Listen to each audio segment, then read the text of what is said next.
What if Scaramouche was never abandoned by Ei In Genshin Impact? What would happen?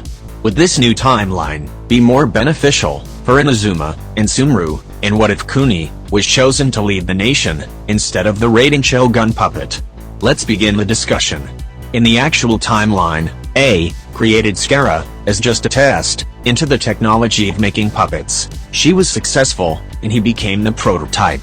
She intended for him to be the vessel for her gnosis, but he broke down emotionally upon his creation, making her conclude that he's not up for the task, and abandoned him.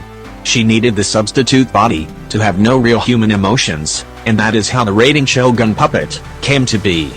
But what if in a different timeline, the circumstances change, and Ei just allowed him to rule as the Shogun, and be the puppet, never experiencing his first betrayal? How would the events change in this scenario? Well, first, we have to talk about the Vision Hunt decree. Would it have been prevented with Scaramouche as the ruler? The answer would point to yes, he would have stopped it. Considering how the raiding Shogun puppet was mostly at fault with the decree, due to the fact that she was programmed with a single focus on eternity, no matter what. With Scaramouche, this will likely not happen, as he has something that the puppet doesn't have: human emotions.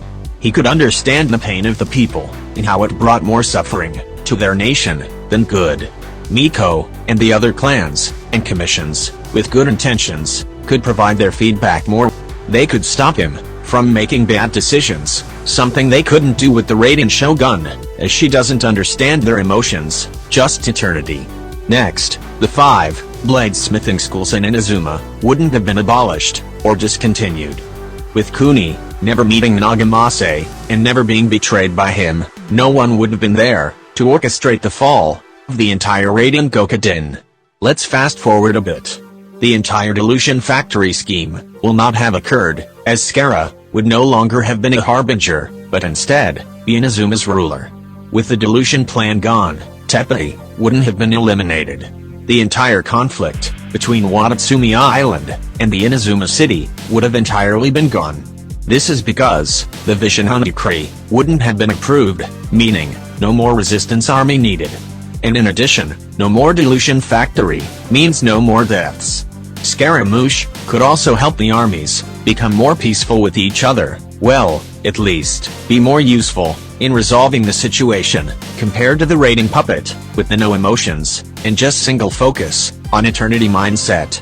Of course, we also have to talk about the fair lady's death, and if the gnosis would have been stolen. This is hard to say, as her course of action would have been different in this timeline, but I made up the scenario of what I think would happen. Chances are, she'll still be eliminated, either in Inazuma or in a different nation in the future, as she's been insistent on collecting the chess pieces. Maybe the Traveler would have still challenged the Fair Lady to a duel before the throne, as revenge for Veti. But this time, instead of the raiding Shogun eliminating her, I think her death is likely inevitable. For the gnosis, since Scara isn't suitable for holding it, it will most likely be in Miko's hands again. Since they don't care too much about the chess piece, it doesn't matter to them either way, if it's stolen or not. And of course, finally, the Harbingers wouldn't have a suitable vessel that can be transformed into a god, making their entire plan to take over Sumeru be scrapped. Meaning, no more need for the dream harvesting machine, one-day cycle, and whatever the doctor is planning. The Harbinger's plan will be forced to change, and would their new strategy be more dangerous and destructive than this current one? We can't really tell. Now, let's go back to Inazuma. Considering how pure Scara seemed to be before his 3 betrayals that led him to a dark path, I would assume he'll be an amazing leader and would try to make his mom proud. He would fix the corruptions, secret assassinations, and dark plots of the commissions and clans, instead of turning a blind eye like the Shogun. Unlike her, he doesn't only care about eternity, although he's programmed with it. Has human emotions, which will become his biggest strength in becoming the ruler of Inazuma. The sad part is that his biggest strength could also be his biggest weakness. So far, I have only showed the positive endings that could possibly happen, but there are hurdles Scaramouche has to face first, before reaching that ending. And the highest hurdle by far, that he needs to get over, is the Fatui. When Scaramouche was created, yes, he had human emotions, but he couldn't differentiate what was right, or what was wrong, and he was easily manipulated, not having an identity yet. The Fatui, who had been scheming for an already long time in Inazuma, could easily manipulate Scaramouche, the same way they did with the Raiden Shogun. The only difference, I'd argue, is that it would be much easier for them.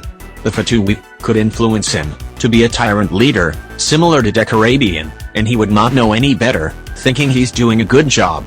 He would be a worse ruler than the Raiden Shogun puppet, as she at least has principles to stick to. Eternity. What was supposed to be the puppet of Ei ended up becoming the puppet of the Harbingers. The only way to prevent this is if Miko, or his mom, became his teacher and taught him how to be a good human. But since they seem to be busy doing their own thing, and the Fatui's influence over Inazuma is just so huge, I think that'll likely not happen. So, the Vision Decree, and whatever else law they would want, would grant them, thinking he's helping. What about the Delusion Factory? Would that still happen? Well, most likely, although they wouldn't need it anymore. In the quest, Scaramouche mentioned that he isn't the mastermind behind the delusions, and is just following orders. This means that he could have been replaced by a different Harbinger, like one of the Doctor's clones, or the Marionette, and that he isn't specifically needed for the task.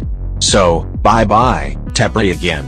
The fair lady's death could have also been easily prevented now, unless she really wants to duel the Traveler, but this time, she won't be turned to ash, with Scaramouche siding with them.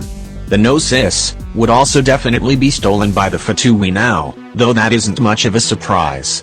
The Inazuma Archon quest, in this timeline, would end up being about how the Traveler saved a confused puppet from the influence of the Fatui, then bringing out Ei into the world, so she could mentor his son how to be an actual good ruler, and how to differentiate right from wrong.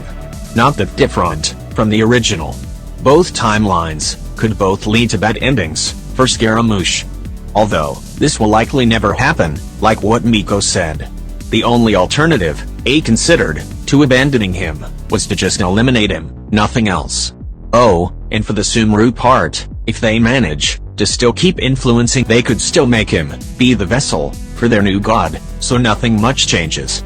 I don't want to analyze the Sumeru Archon quest too much, because it's still not done, and I don't want this video to age like milk, but that is what I think would happen.